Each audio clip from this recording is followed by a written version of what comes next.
Hey, Hollywood Night Heroes. Welcome to a special episode. I'm on location in Hollywood, California. I just got word that John Carpenter has risen from the grave. Oh, there he is. Hey, look. Did you hear the Jesus Christ. You gotta come see this. Yeah. John Carpenter's come back from the dead. Right, right. And we're going to go see him because he's going to... Hold on. So word is that John Carpenter is in fact alive, and he's going to be presenting the movie The Fog, which my guest here, Jeff, has only seen once, right? Yes, So, recently, within the last 6 months.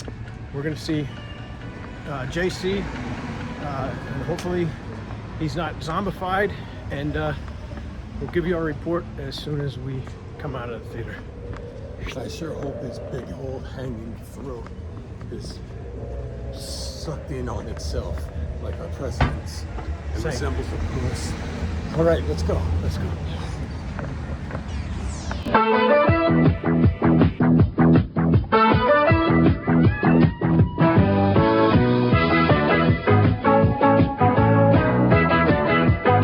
We're doing a special Remembrance series about John Carpenter's The Fog. John Carpenter's The Fog. This is KAB, Antonio Bay. Stevie Wayne here, and let me be the first to wish Antonio Bay a happy birthday. We're 100 years old today, and... Stay out of my way, or you'll pay. Listen to what I say. How about I just go eat some hay? I can make things out of clay and lay by the bay I just made. What do you say? Oh, Jesus. 100 years ago, between midnight and 1, something unnatural came out of the fog. Now it has returned.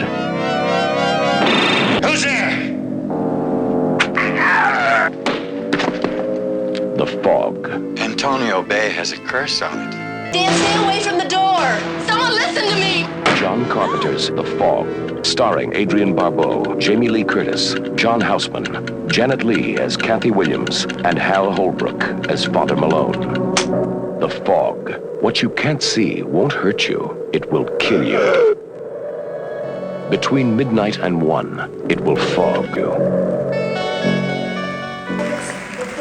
John Carpenter on the run! Yeah! And we also got limited weather on one.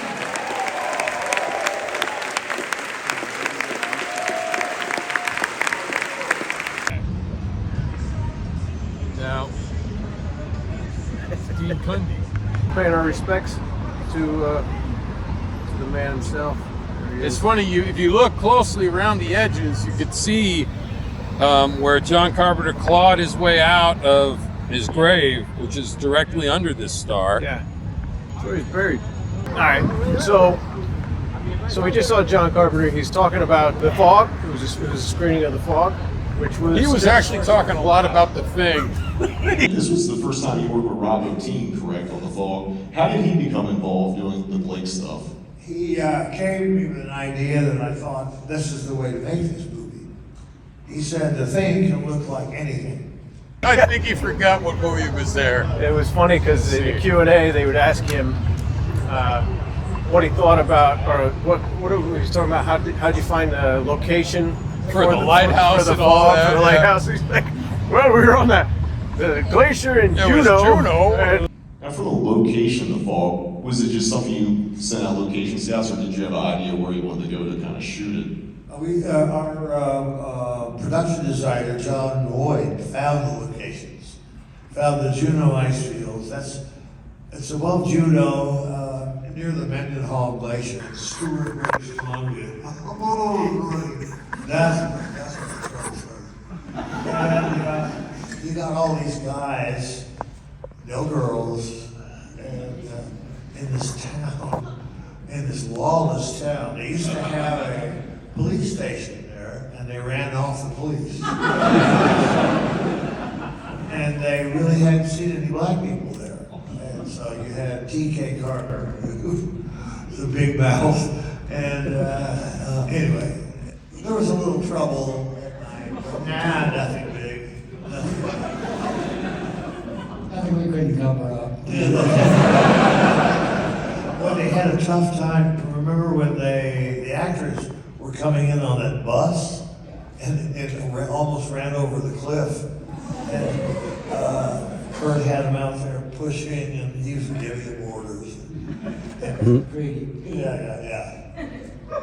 What about the fall locations?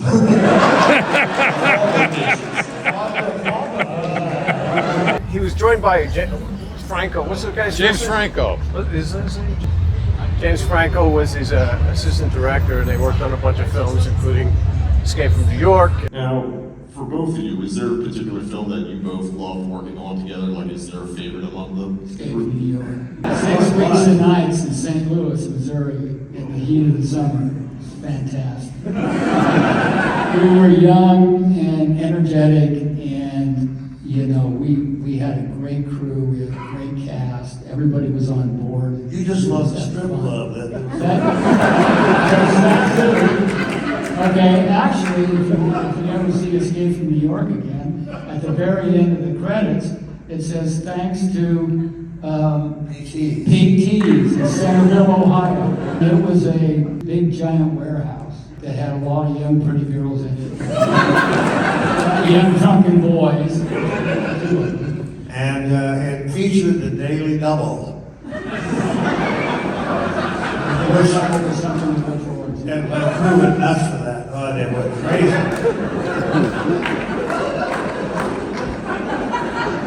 So that was the fun part of making Escape from New York. Yeah. Q&A was good. Yeah, Larry Franco, real down to earth, had a lot of great stories. Maybe a little too talkative at the start there. Yeah. John was He was more than happy to hand it off to Larry at every question. every question. Larry, what do you got to say to that? I don't know. What do you think, Larry? And Larry was he's a wordsmith. I'll give him that. But in the end, it somehow gets done, and people are happy with the result. At least think they are until the movie comes out and it bombs, and then it's like, oh shit, why did they do all that? There's the tomb of Burt Reynolds. Look at that. Burt Reynolds. My favorite. God rest his. He's dead. Did he die? He's still alive. Is he? Yeah. Burt Reynolds is alive. John Carpenter, unfortunately, Yeah. passed on. John is the one who passed. That's right out in front of the El Capitan. But that's what you get when you watch Hollywood Night Heat. We're live in Hollywood. That's right. Check out this awesome limousine with a whole bunch of stars in it. I gotta say, The Fog itself isn't one of his strongest movies. Not at all. I gotta say, the weird, the premise of Adrienne Barbeau is this DJ, and if you haven't seen the movie, spoiler, she's warning people about the fog. From the lighthouse. From the lighthouse. On the radio. On the radio. And she's telling the kid to get out of the house. Yeah. How do you know to get out of the house into the fog? But then, right. Come But on. then he gets out of the house. Shouldn't he still be yelling about it? Shouldn't she still be saying, get out? Like he's in the car, he's out. But how does she know that? Yeah. She should just be going, get out of the house. She should still be crying. She And should then still- they cut to this scene that maybe they added later where she's crying about like, I have to stay here. I have to stay in the lighthouse. Like why? Yeah, I thought that Why? too. And But that I'm seems sorry. like- She's apologizing to the kid. I'm sorry, Yeah. honey, but I have to stay here. I have a fucking job. I have to pay for I it. bought the radio station, so I have the people need me to play music. Oh, I forgot I'm not playing music right now. I'm warning everybody, except I'm only warning my son. Yeah. I think And- that and how does scene she- was a direct answer to an executive's question. Why is she in the lighthouse? Okay, let me write this real quick. I have to stay here. Okay, done. No, Film it. No, but how did she know the fog was a danger just from hearing that guy's? Oh my God, the his- sheriff. What's his name? Is it Cy Snoodles? I don't know his real name, but Yeah. yeah, just hearing him going I was like, somebody's playing it, yo. That fog is a danger. Yeah, so that movie definitely has some holes in it, but that's still a lot of fun. That's the great thing about The Fog, is that it is an early John Carpenter movie. It is obviously a John Carpenter movie, and if you have children, this is the movie for them to see. Yeah. You know, before they see all these CG movies, and show them The Fog. Yeah, that is a good. Actually, yeah, it is probably his most kid-friendly because all these old horror movies are now like kid-friendly movies, you know, compared to what they're coming out with now. So, yeah, it'll teach them about suspense, you know, taking a patience, taking a time. What the fuck is this? it's a robot. The fucking robot. And it's fancy, too.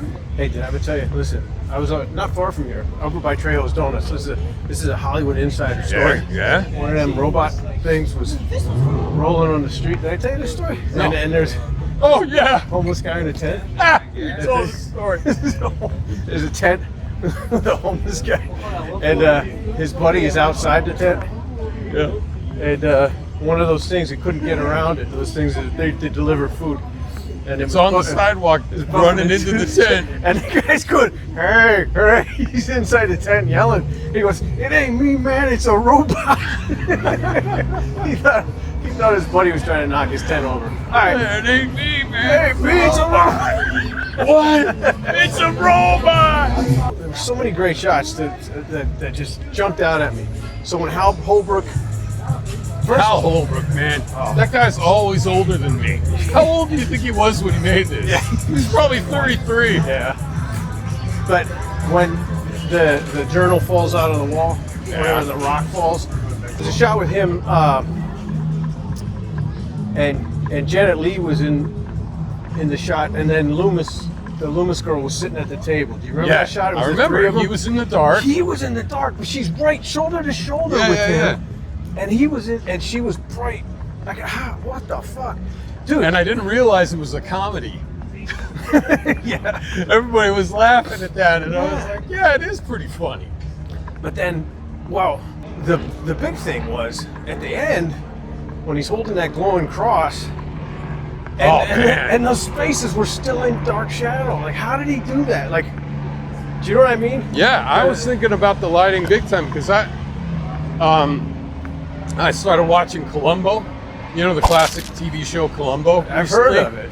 And the very first episode... You know that's my favorite show, right? Are you joking with me? No. Dude, that's my favorite show. All right, go ahead.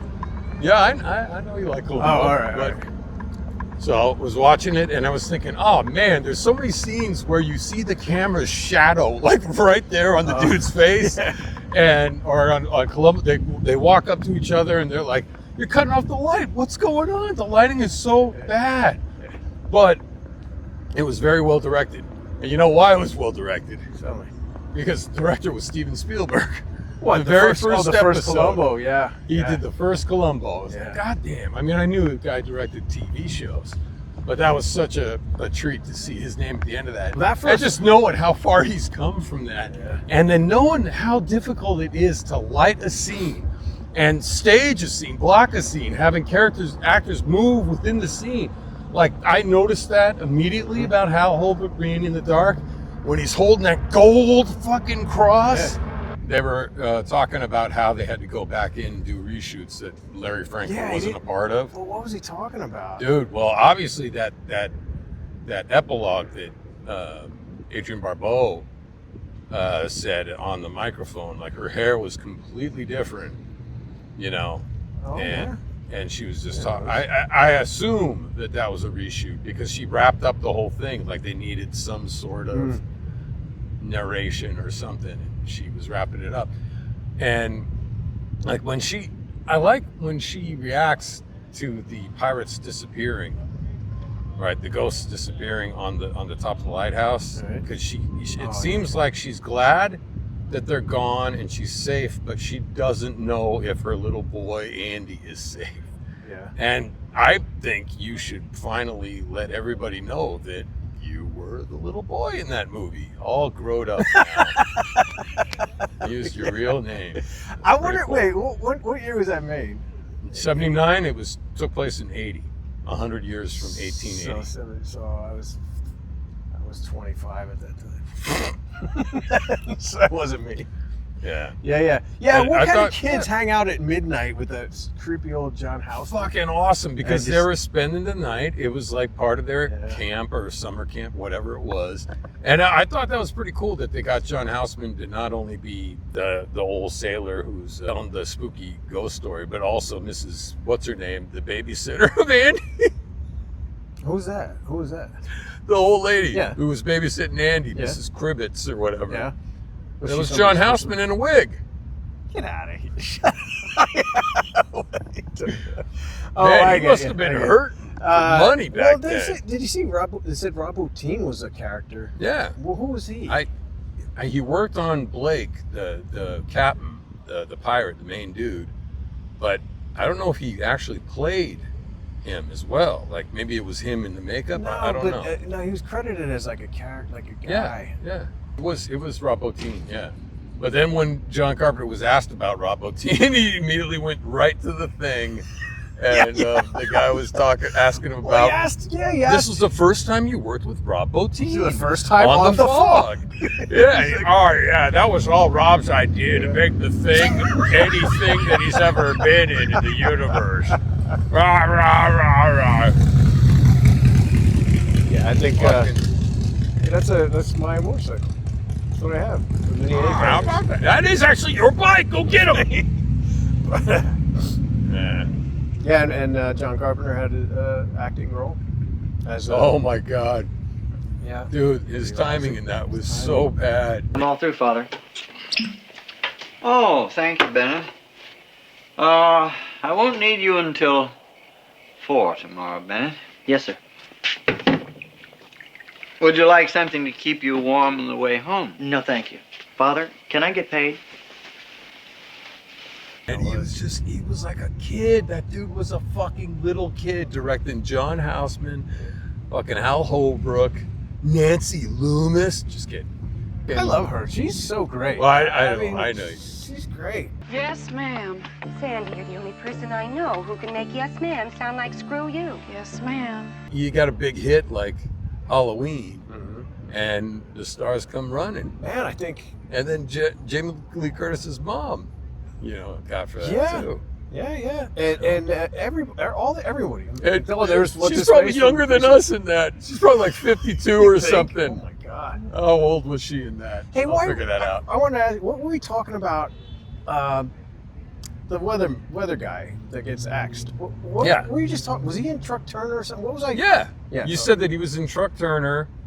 Yeah. And Assault, Right. Halloween. He was like a John Carpenter mainstay. And what's his face from Assault was in it too in this movie. Yes, it's crazy. the main dude. Yeah. As the morgue dude. Yeah. But man, that scene where the dead guy's getting off the table and Jamie Lee Curtis is just like 4 feet away, looking over here. That's another thing. Like why did that happen? Yeah, and then he carves a 3 on the floor. But why did they reanimate corpses? I don't. Why did the glass break out of his truck? Why did the windshield break? Why did all of a sudden the chair move? And like my car alarm went off last night. For no reason. Oh yeah, and my chair moved across the floor. No. And then that was enough for her to announce on WABC or radio KB that this town went nuts last night. Like what? Because some alarms went off? Yeah. All right. Yeah, but I tell you, it was a great vibe. It was a great feeling. The that whole whole thing. the guy sweeping the floor in the little general store, taking a swig of juice and putting it back, hiding it in the back, and then the sign just tick tick tick. Yeah. The tension that you must have felt when you saw that for the first time. Yeah.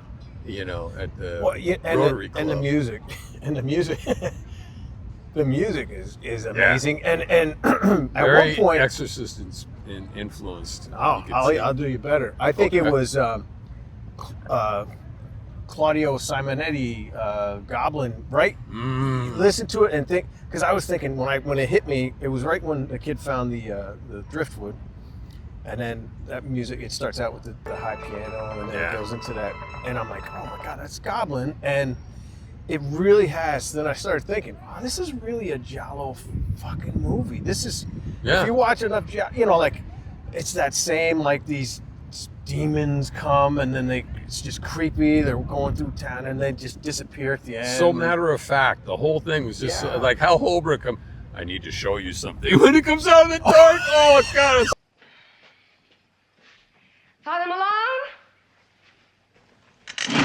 Jesus. So great. Here's another thing. I explained this to my kids at the time when I got them to watch Halloween, because you're right, because those movies you can kind of show them to kids.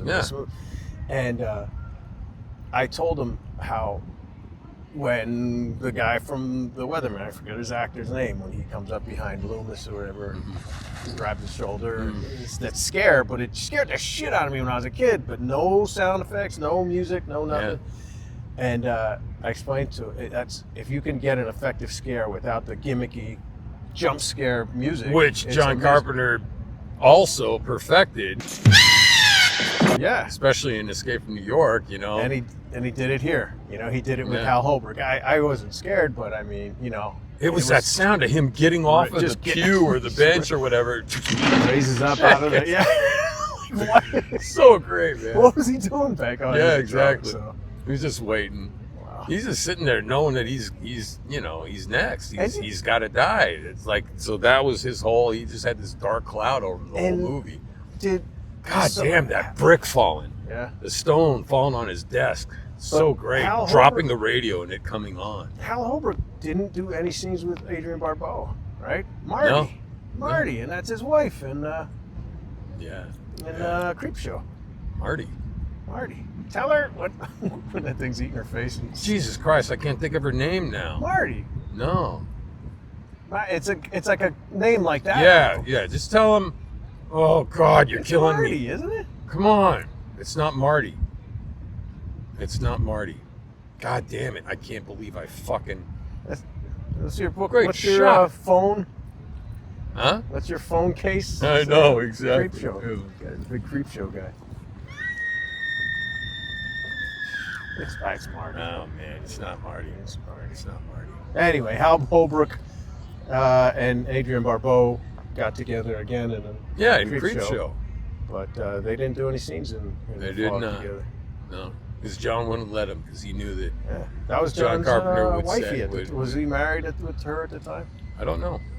Yeah. So I'm guessing maybe. Yeah, she looks great. Man.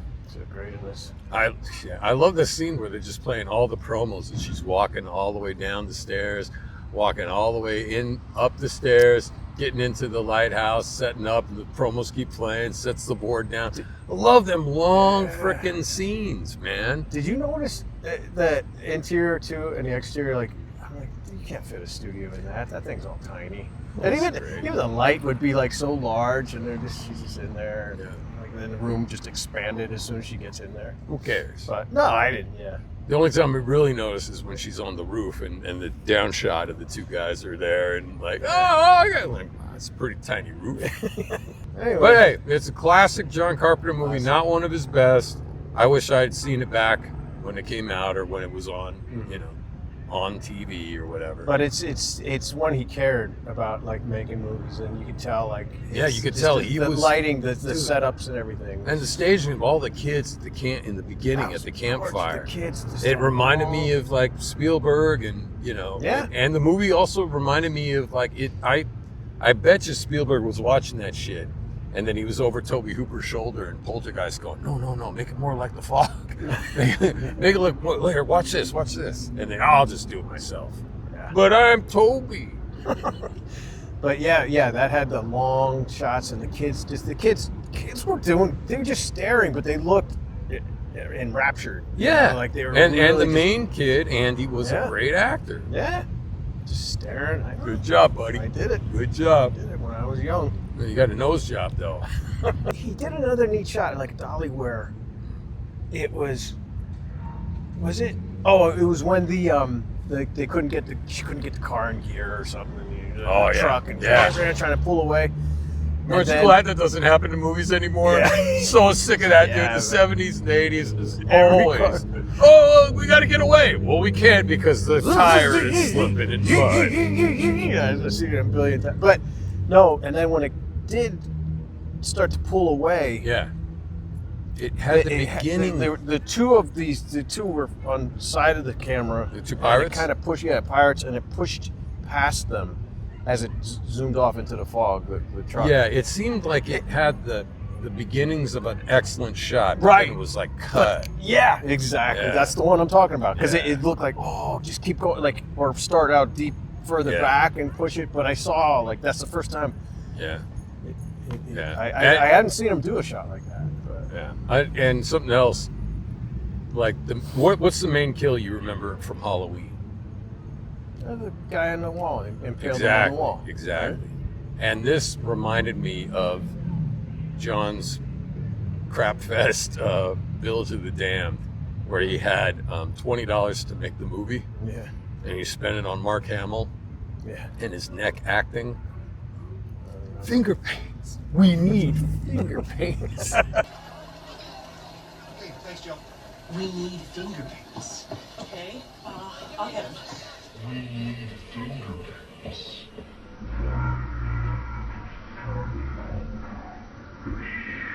The old drunk, crazy drunk driver. Yeah.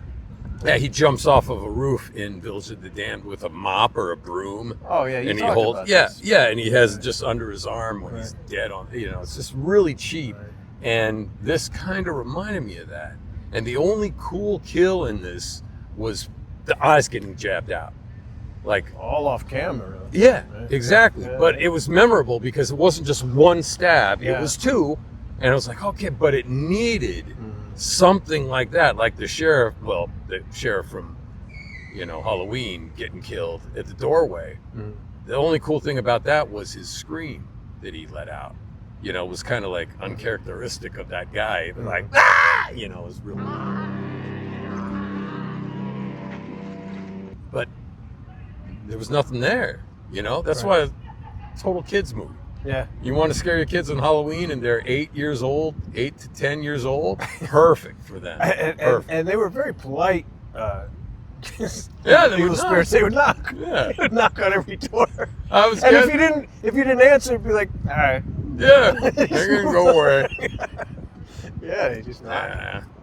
Well, I figured they're kind of like Dracula's or something, right? You got to invite them in, and then Mrs. Kibitz or whatever. What the fuck? What's she open? God, yeah. What was she playing? She parched the the fog. Like, well, I mean, because it is trippy. Is anybody out there? And they're not listening to the radio for warning. But I love that shot. It's just the big glass works. walls and shit she had. Like that was great. Yeah, Like, that's yeah. just scary as shit. And just that was I guess their house, right? And she was over. She was babysitting there. It I wasn't thought it was her because he house. went to her. He went to his own room to hide. She did say go to your room. Yeah. So, But great shot. But anyway, that shot with Mrs. Kibitz or whatever her name was, John Houseman in a wig, right. where she turns her back to the open doorway and she's standing. Go to your room. It was beautiful. It was beautiful, and just the fact that he closes the door right as she gets got killed. yoinked. Yeah, she got yoinked It's like, right you at that didn't- moment. Yeah. She got yoinked. Yeah. Yep. Yeah. And then, Andy, that kid was a great actor. He should have kept going. You should have kept going. Yeah. You could have been a contender. I wouldn't have had this show then. Yeah. That's true. Yeah, the kid, during all that chaos, they cut to him once. He was curled up in a ball, and I don't think he was a non-issue the rest of the movie, I think. Yeah. Right? Yeah. I tell you what we got to do now. We got to watch the remake. What the hell is that? Get out of there! Come on! Starring Superman. You know, I wanted them to talk about that, because I never saw it, nor did I care. It came and went. And Yeah. I don't know. They did Assault on Precinct 13 around the same time. Oh, yeah. And then they were talking about redoing Escape from New York. Brett Ratner was going to direct it. Who did the Fog? Like, who was in that? That was the kid from Smallville, the guy from Smallville. Yeah, okay. I forget his name. Clark Kent. Okay. I heard of him. Yeah. All right, yeah, let's review The Fog. Or if we don't review The Fog, we should, a good movie we should review? What? House.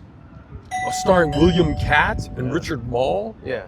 And with time permitting, Norm from Cheers. Yeah, that'd be fun to revisit. If only it would be playing in a theater somewhere. Somewhere local. Yeah. Around the Hollywood area. Yeah. Never know. You never know. What can come up on the Hollywood Night Heat on location. So stay tuned. All right, and if you want yourself one of these, just send a self-addressed stamped envelope to... But it wasn't scary enough. I'm sorry. It just didn't work. I wanted it to work, so we went back and made it work the best we could. Why did we go through all that for that? But at the moment, you're working on an Academy Award winner every bloody day. You're making the best, biggest, giantest grossing movie of all time every day. And you have to. Yeah, you just have to believe it. Great film. And you can really be disappointed sometimes. And then sometimes it comes back to be a really great movie that you knew you were making at the same time, but when it came out, people didn't like it. The Thing bombed when it came out. And now it's a classic. I get more questions about The Thing than I do any movie I've ever worked on. Bad and Escape from New York and Big Trouble in Little China and all John's movies. Nobody wants to hear about the rest of those movies I did, the big, giant, blockbuster bullshit. Nobody cares.